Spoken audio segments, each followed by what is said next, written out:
Hello everyone, Spoopy here. Let's play Night Cascades, a cool little demo song themed during Next Fest that features two female detectives solving cases. Now it looks pretty interesting, so I thought I would try it out. So that's it, let's get into it. Alright, start. Oh, TV. On an ordinary evening in Nampa, Idaho, a woman is alone in her kitchen, heating up soup on the stovetop for a late dinner. Distracted by the radio and her daily cares, she reaches out for the handle of the pot, forgetting that in that moment that the pot has no insulation and that she has taken off her oven gloves. She screams in pain as a stripe burns across her right palm. At that very moment, hundreds of miles away in Maine, her mother is awoken from a sound sleep by a mysterious pain in her right hand. Science has no explanation for these events. They will have you dismiss this connection as coincidence. But for just 3 easy installments of 1995, you too can explore the mysteries, paranormality, 13Q Avenue, Goswick TA 84022, 10-day money-back guarantee, allow 4 to 6 weeks for delivery, void will be prohibited, no COD.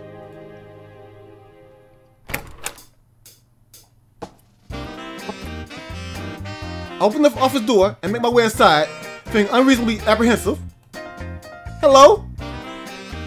Oh, hello, Diane. Glad you can make it. He stands from his desk and walks over to shake my hand in greeting. I hope you found your way in alright. Oh yes, the lady at the front desk was very welcoming. She told me where to go. I've never been inside a police department before. I never did any sort of crime as a child, and I've been lucky enough never to be a victim as an adult. I'm the sort that usually stays out of trouble. Because of that, and because of history and personal reasons, the idea of the police has always been a little frightening. If I didn't know Mr. Williams already, I'm not sure I would have dared to step inside. It's quieter than I imagined, cleaner as well, though I wouldn't tell Mr. Williams that. It really looks a lot like any other big office out there, with all the workers in jackets and ties shuffling their papers. And a nice gentleman in a big room asked if I needed help and called me ma'am. Professional manners are a requirement in this department, ma'am. Being called ma'am makes me feel like I need to check my face for wrinkles. I'm not that old. I make pouting eyes at him, and he returns a tolerable chuckle. Don't the kids call you that at school? The students call me Miss. There's a difference. Miss Carter for the older grades, Miss Diane for the kindergartners, and I generally prefer them. Anyway, I'm only a substitute teacher. Most of the time, it's just me and my writing. Alright, you're an author. So, when's your next book due out? Not for a while. I've got things in the works, but, you know, books don't finish themselves overnight. They don't pay themselves for themselves overnight either. 1/3 of the advance when I sign a contract, 1/3 when they accept my manuscript, and the last third doesn't come out until the book is published. I can't control that last part no matter how fast I work. Editing, cover art, printing, delivery, that's all in my hands. Just a lot of writing. Waiting. And since I'm feeling his absence, my work with the school system is unpredictable. So is the babysitting. Folks don't need me all the time. So I'm very excited about this opportunity. Timmy's last trip to the vet didn't do wonders for my household budget. He's worth every penny, of course, but it was more than I wanted to spend. Coupon clipping can only do so much. Timmy the Dog? Yes, my baby. I got pictures right here. I found my wallet. I figured my wallet out of my purse and flipped through the plastic protective pages. Look at that smile. Isn't he precious? Oh, I remember that little ball fluff. You brought him over once or twice when you were seeing Kizzy. Shelty, right? More or less. I've never worried that much about pedigree. Timmy's my best friend. That's all that matters. I took the wallet away and adjusted the strap on my shoulder, getting everything in respectable order. Mr. Williams, I wanted to say, I really appreciate you thinking of me as a source and an expert. Folklore studies so often get overlooked in terms of its applications. Especially these days with so many police departments turning to con artists and bored housewives who call themselves psychic. Ever since that Allison Mayberry had a vision and told the sheriffs in Montana where they could find this kidnapped little girl, paranormal activity has been all the rage. Every lawn club lady wants to believe her champagne dreams might have some deep hidden meaning. Personally, I think Mrs. Mayberry just happened to see the kidnapper driving that child around the state in his pickup truck. And when she called in for the reward, she made up the story about a vision so she could drive attention to her fortune-telling business. It worked too. I hear her client list now is like a who's who of Hollywood. Even the government wants her advice on deals and diplomacy. And by now, the Soviets probably have their own Mrs. Mayberry reading tea leaves behind the Iron Curtain to retaliate. I'm not being mean. I don't hate Allison Mayberry. I respect her skill in marketing. My agent only wishes I could attract that kind of attention, and of course, I'm glad that little girl was saved before something unspeakable could happen to her. It doesn't change the fact that psychic powers are still a bunch of hooey. I'm glad you're not taken in by all that flim-flam. Actually, Kizzy's taking one of those correspondence courses to get her a psychic certificate at this high school. Huh? She told me that when there's a bad juju on a case, it would be dangerous to bring a sensitive on board. Wouldn't want an investigator to wind up possessed by demons. Right. Is he suggesting that I only got this job because an over-imaginative teenager recommended me as the least sensitive expert available? So, what exactly is the situation? What's the case? I'll tell you more when Jack gets here. Jack? Jack is the partner you'll be working with in the field to keep you safe. Oh dear. That could be uncomfortable. Especially if he's one of those old-fashioned types who thinks ladies should only see a sanitized version of reality. I wouldn't be able to investigate anything that way. But then, I don't really want to get into anything dangerous either. Your job is to be smart and follow orders, so don't get crazy and try to play hero. You hear? Who? Me? Kizzy always said you're much fiercer than you look. Suppose you have to be, or you wouldn't last long as a sub. Those kids can be vicious. Oh, they're not so bad. Even the troublemakers usually just want someone to pay attention. Oh? There's a sound at the door. Probably the detective that Mr. Williams said was coming. Ah, there she is. She?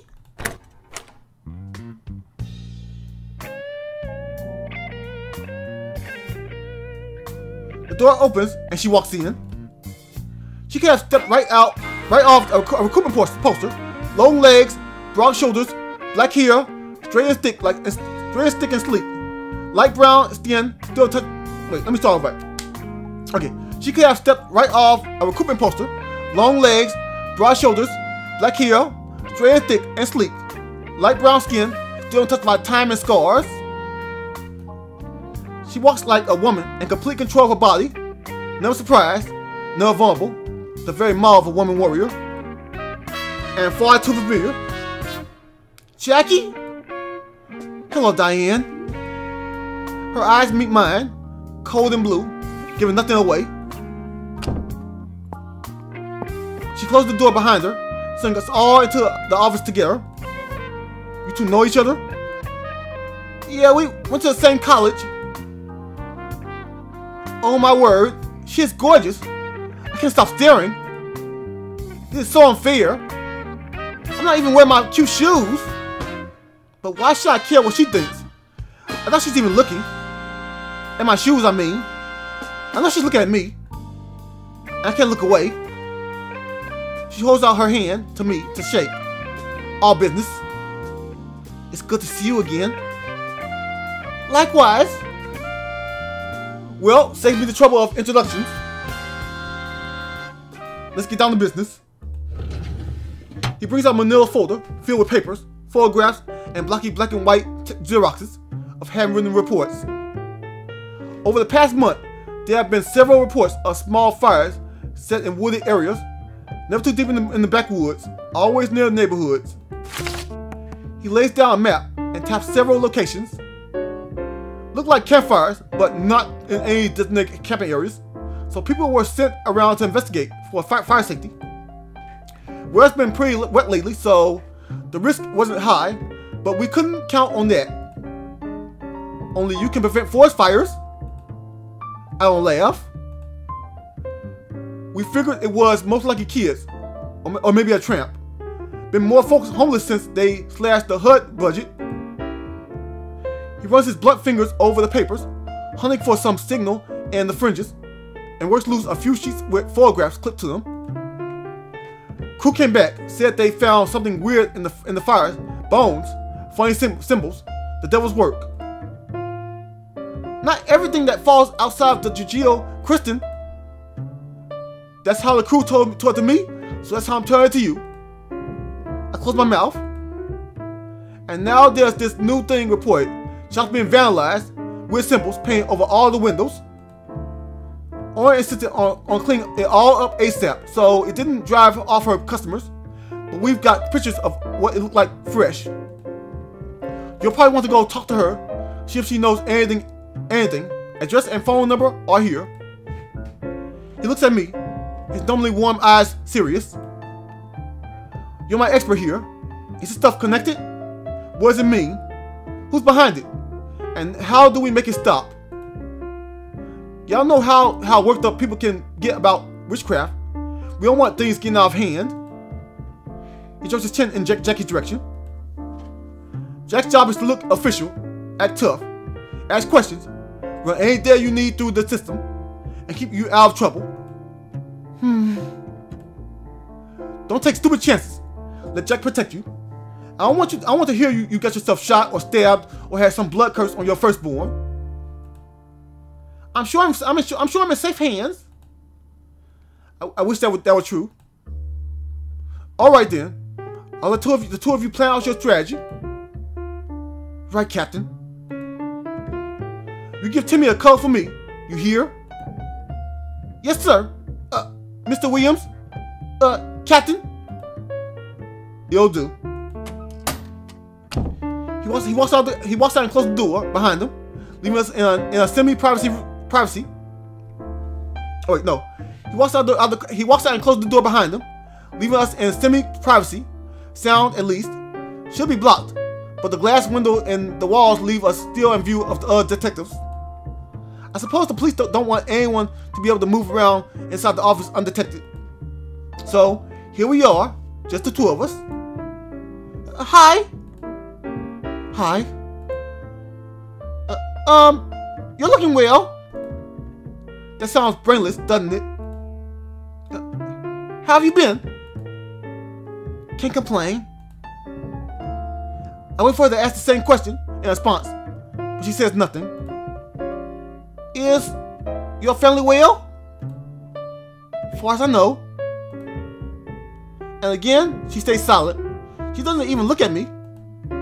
I can't believe this. I have suffered through publishing wine and cheese nights, my great aunt's birthday party, and even PTA meetings, and small talk was never this excruciating.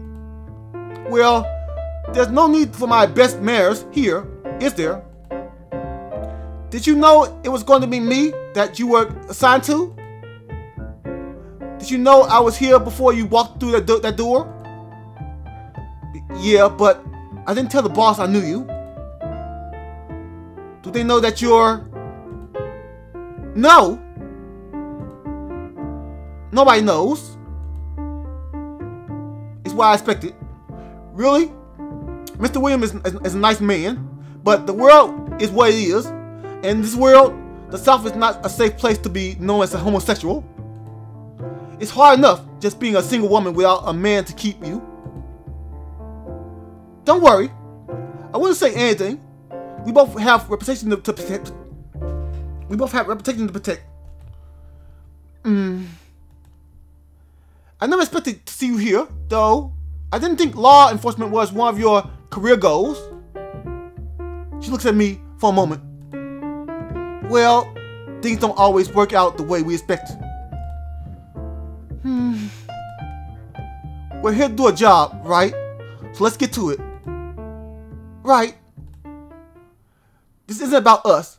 It's about solving a mystery and getting paid for it, so I can pay my bills and go with my life where I've been doing just fine without her. Let's look at these pictures. She brings out a large photograph of a scene in the woods, an ashy circle that must have once been a campfire with a small blackened skeleton lying among the rocks. This was the most recent sight and the one that really started ringing alarm bells about cultists. Take a look and tell me what you think or see. All right, let's see. There are straight lines on the ground radiating outward from where the fire was to the edges of the clear space. Someone must have stabbed a tool or a large stick into the damp ground and dragged it outward again and again. Each line is a couple of feet long and doesn't show much wobbling. It must have taken some time to set it up. The fire is the central circle, and these rays come out like a sun or a wheel. Those are both strong basic symbols that show up in a lot of basic belief systems. The wheel of fortune, or of life and rebirth, the wheel of law and progress, fate and consequences, which come back around to themselves. Sun gods are central to many pantheons. There is no life without the sun. Or the lines might only be meant to connect the fire to these other symbols, or draw attention to them. The remains of a small fire, smaller than the ones I remember making for s'mores on scout trips. It looks like it was less than 2 feet across. The fire area is surrounded by stones to keep the flames from getting out of control, just like they taught us in scouting. I don't see any tools nearby like buckets or pokers, but the fire starter might have taken those away afterwards. There's not much wood left, but it hasn't been broken up and scared. The fire was probably allowed to burn itself out, or almost out, and then watered. Fire holds a central place in the majority of religions, so the presence of fire itself doesn't point in any specific direction. Fire can be used to burn incense or sacrifices to provide protection, to stand in. Fire can be used to burn incense or sacrifices to provide protection, to stand in as a representation of divinity or truth, to focus meditation, or just to provide heat and light during a ceremony. For that matter, a campfire can just be a campfire. It doesn't have to be anything occult at all. For mystical clues, I need to look elsewhere. I squint at the scorched bones, 2 legs, a long neck, and a beaked head. Obviously a bird, too big for a pigeon. The beak is too long for a chicken, and too short for a seagull. Do you think this was a duck? Jackie leans over, her arms brushing mine. She doesn't seem to notice. Yeah, probably. I'm not an expert. It might have been someone's dinner. They could have just thrown the leftover scraps in the fire to clean them up. If I roasted a duck and ate it, the bones would be more scared. And even over a campfire, you wouldn't cook the head. You've done this? Camping? Yes. She doesn't offer any details. Okay, so someone burned the whole duck. Must have been already dead when they brought it here. I don't like to think about a poor little duck being burned alive, but even if someone were that twisted and mean, they would need a cage to hold it in place, wouldn't they? It's possible that it was a pet that died and they were giving it a funeral. Boys say that the souls of loyal pets cross a rainbow bridge to a meadow just outside of heaven to wait for us. A funeral pyre might connect to Viking traditions about Bifrost, the burning rainbow bridge, the burning rainbow that leads to the realm of the gods. The symbols on the ground don't look like Futhark runes, though. I suppose it's more likely that it was a sacrifice. That's what we're worried about, blood sacrifice. Animal sacrifices aren't always about negative energies. Incense, valuables, and food are often burned to gift them to deities. because the burnt offerings disappear and the smoke drifts away, it's like they've been taken up in the hands of God, wherever those burnt offerings people. Not usually. If these fire incidents keep occurring, we have to worry that what they might burn next. Right? There are, I count quickly, 10 large pieces of paper or cardboard placed around the fire, maybe brown wrapping paper.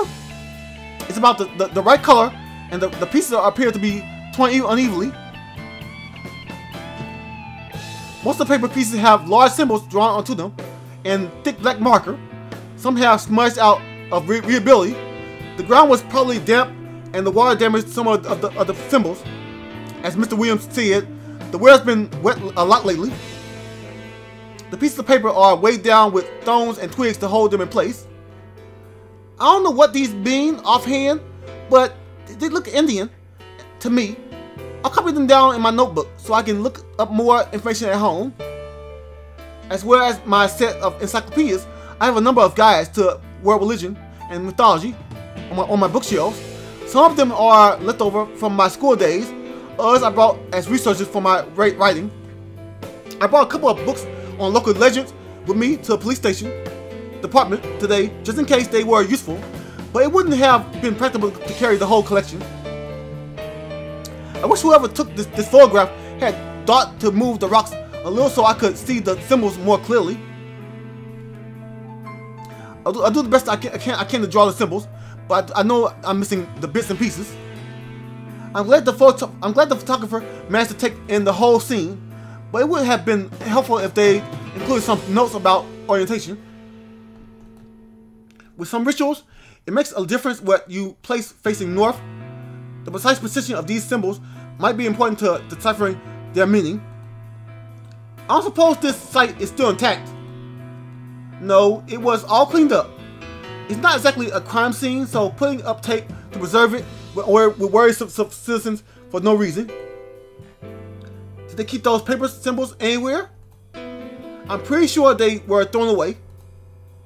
That's a pity. 2 large logs are placed at the edge of the clearing. They look like they might make nice places to sit and watch the fire burn. There's nothing occult or suspicious about the logs, but they do suggest that this was a regular campfire area being used, or at least a part of a park that expects visitors to come and have a seat. I think that's all I can work with out from this scene right now. I put the photograph back into the folder. Any initial conclusions? Well, no, not so much. Other than whoever did this didn't want to start a forest fire. Why do you say that? Well,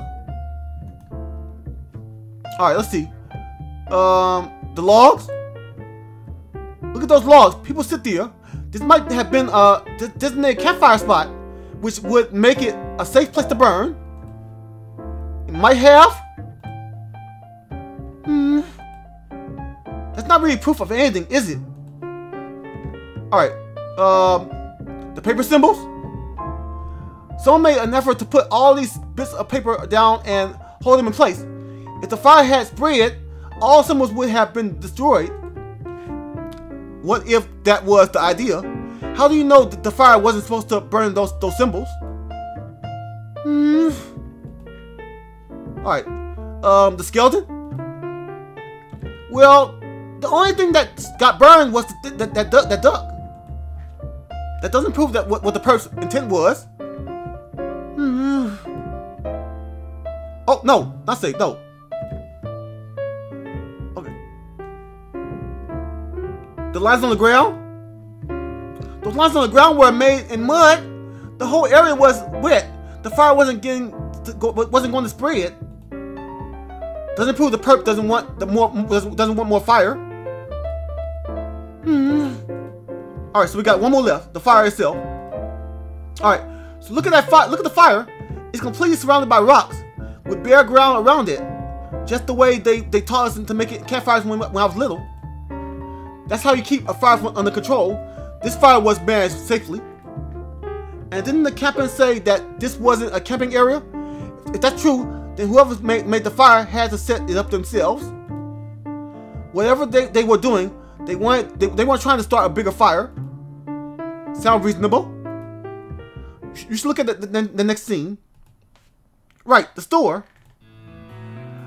I looked down at the introductory notes. The Lucky Penny. I never heard of it, at least not that I can remember. Although the map in the file for shows it's only a little ways away from a nice little shopping street where I found a cute dress once. Unfortunately, a block or two can make all the difference when it comes to how desirable a location is. These shop names sound distinctly off-brand, probably small and run down. Alright, the photograph is focused on the window graffiti, so I can't get a good view of the area or tell what the shop sells other than the jewelry displays right behind the glass. I don't think that there'd be a lot of high-end jewelry for sale in that neighborhood, so it's probably a small local designer. Maybe the owner is the artist. In any case, it's obvious why the owner was so upset about the vandalism.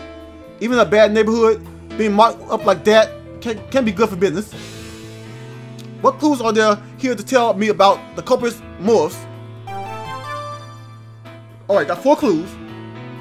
Alright, let's see. Alright, the pattern on the window is made with some dark reddish substance. It doesn't look like paint. It's far too thick and clumpy, and there's no running drips. Instead, there's a single splotch over to the side of the main pattern. Possibly that's where the vandal tested their materials before starting to create the larger hand. It doesn't look like a deliberate design, at least. That makes it easier to focus on the substance itself. Is this blood? The on-site team said it looked like some kind of blood paste. Didn't smell like makeup. They took a sample for the lab before the site was cleaned up. Test results aren't back yet, so we don't know if it's blood. If it's blood, we don't know if it's human. Ugh. There are a lot of ways to make a red paste, I'm sure, but that blood color is very unsettling. Alright, right here. Alright, it's an outline in the shape of a hand, slightly similar to the ones you see on signs to advertise palm reading services. These lines mean the palm is facing forward, so it's a left hand. That could mean the left hand path, dark magic, or breaking taboos. In palm reading, the left hand also means hidden potential or unchanged fate. The right hand is supposed to reflect what you've chosen for yourself, and the left hand is your original destiny. If you let fate carry you along, it's still nonsense. But I appreciate that palmistry has some respect for people choosing their own futures. An upraised palm also means stop, so it could be a warning. The pointing finger on this hand is longer than the other fingers, which isn't right. Fingers don't look like that, at least not usually. That could be trying to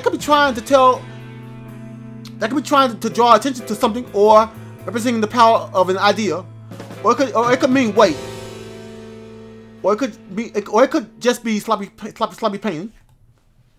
All right. There's a large eye symbol in the center of the palm. An eye inside a hand would usually be a hamster, a protection symbol from the Middle East. Is meant to ward off evil forces. All right, let's see. So it's not an evil eye.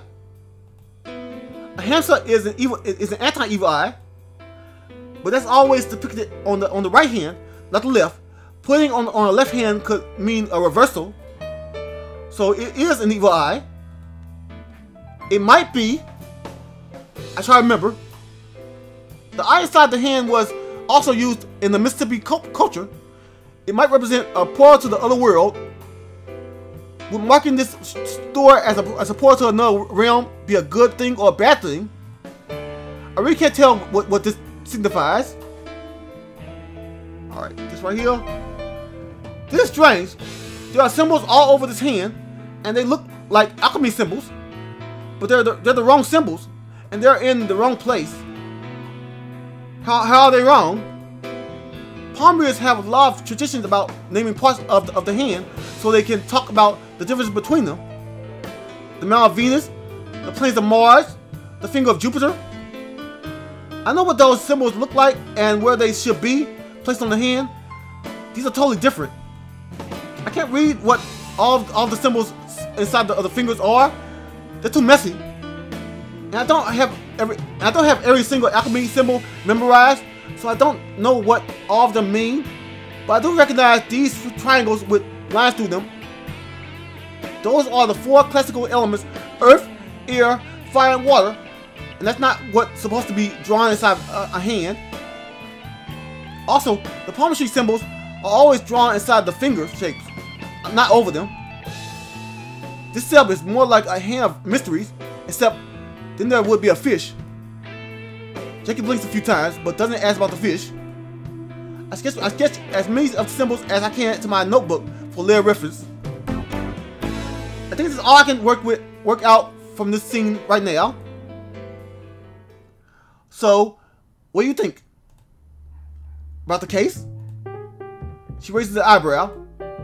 Of course, about the case, well, so far it looks pretty eclectic rather than a clear tradition. There's a lot of symbolism, but it's not matching up. I don't think I can draw any conclusions yet about what sort of person or people might be involved. I need more information. I pointed to the photo of the shop. When did this happen? I mean, when did this happen? A couple of nights ago. The owner, Jolene Wilcox, called it in first thing in the morning when she came by to open up for the day. Alright. No witness reports, so it could have happened anytime after closing the day before. Do you know what the shop sells? Ah, the paper says knickknacks. That could cover quite a range. Do you think we could visit? I'd like to see the store for myself. Talk to the owner. She might know things she hasn't thought to mention. Sure. I've got the Lucky Penny phone number right here. Do you want to call? You're more. She hesitates. Friendly sounding. I wonder what she originally meant to say. You're the official representative. She'll take you more seriously. And I'm better at making friends in person than on the phone. I found it a lot easier to make a good impression when I can see someone and smile at them. On the phone, sometimes I sound too much like a little girl. Alright. She picks up the phone, holding the receiver pressed between her ear and her shoulder, and dials the number. I find myself staring at her finger as it moves around and around the rotary dial, almost hypnotically. I suppose the department hasn't upgraded the equipment for years. Most offices have touch-tone phones by now, so they can program in a few numbers for easy redial. But then, what most people want to dial quickly is the fire department or the police. If you already are the police, who do you want to call? Hello? Is this Mrs. Wilcox? Hi, my name is... I look away, trying not to make things any more awkward than they already are. She's so poised. Is that the word I would use if I were describing this scene? She looks confident, professional, like she's completely fits in her attire. I don't just mean that the clothing fits her well, though it does, but that she looks consistent. Everything fits together. Her face, her clothes, her attitude. She looks comfortable in her skin, like a person who knows where she belongs. Compared to her, I feel like a child wearing my mother's dress and high heels, still desperately trying not to tip over when I walk. I didn't think I'd ever see her again. I certainly never expected to see her like this. A professional, whose hair is longer than mine, but now that I have, I can't imagine her any other way. Jackie hangs up the phone. She doesn't want us to disturb the customers, but she says we can come up by 5. Wait, okay. She doesn't want us to disturb the customers, but she says we can come by at 5 when she's closing up. So we got a bit of time. Then. It's only mid-afternoon. What am I supposed to do go home, then come back. That seems like a waste. She stands there, watching me. I have to say something. So, have you seen Carol recently? Carol? Oh, Carol! Oh, that's been a while. No, I haven't heard from her since last time I knew she wanted to join the Air Force or something. No idea if that ever worked out. Pity. It's a pity that it didn't even mean anything to you. Anyone else? I mean, in your life? No, I'm not in a relationship. It's a job that gives me purpose, family. I don't have time for anything else. I wait for a moment, but she doesn't say anything else. She doesn't ask me. She doesn't ask about me. Well, fine. She doesn't care where. Well, fine. She doesn't care. We're here for business and nothing more. I can be a mature adult about this. I'm sure you have other cases that could use your assistance. Is it alright if I sit here for a bit to read the rest of this file and go through my books and notes? The captain gave me an overview, but there's a lot of background information in the folder that I haven't read yet. That's fine. Call me if you need anything. There's coffee and water down the hall. I wrinkle my nose. Still hate coffee? Sorry, it's just nasty. It's so bitter. It tastes like you burned the water. She shakes her head with only a faint smile and leaves. She always drinks too much coffee, especially after late nights. I remember. Oh, it's the end of the demo. This is the end of the demo. Purchase the full version of Night Cascades to continue the Diane's and Jackie's story. The mystery awaits. Is the full game out? I don't know. Alright, so that was Night Cascades. It was pretty good. I mean, Diane and Jackie's adventure is sure to be a good one. I mean, investigating this somewhat kind of like a cult thing with the store and these bones and these symbols. It's sure to be something fun. I mean, I kind of like dabbled into symbols and stuff like myself before in the past, which I'm not gonna go too far into that. That's a story for another time. But yeah, that's definitely some interesting stuff. And the fact that it's kind of like a LGBTQ thing, whatever, you know, because obviously Diane has some kind of like feelings for Jackie. So that's definitely gonna be a good story right there to see how her feelings towards Jackie progress through the story. I can't actually wait to actually play this game, maybe down the line when it comes out, or if it's already out. I'll definitely have to check it out. But with that said, if you like the video, leave a like and subscribe for more gameplay content. Stay spoopy, and I'll catch you guys in the next one.